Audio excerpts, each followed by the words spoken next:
بسم اللہ الرحمن الرحیم۔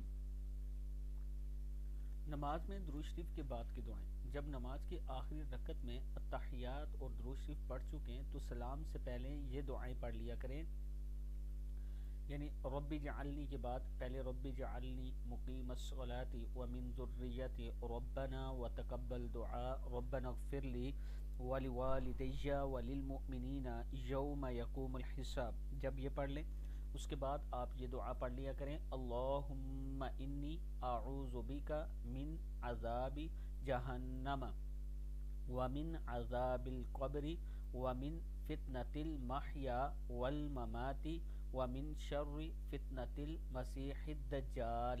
یا اللہ میں آپ کی پناہ مانگتا ہوں جہنم کے عذاب سے اور عذاب قبر سے اور زندگی اور موت کے فتنے سے اور مسیح الدجال کے فتنے کے شر سے۔ دعا پھر سن لیں، اللہم انی اعوذ بک من عذاب جہنم ومن عذاب القبر ومن فتنة المحیا والممات ومن شر فتنة المسیح الدجال۔ صدق اللہ العظیم۔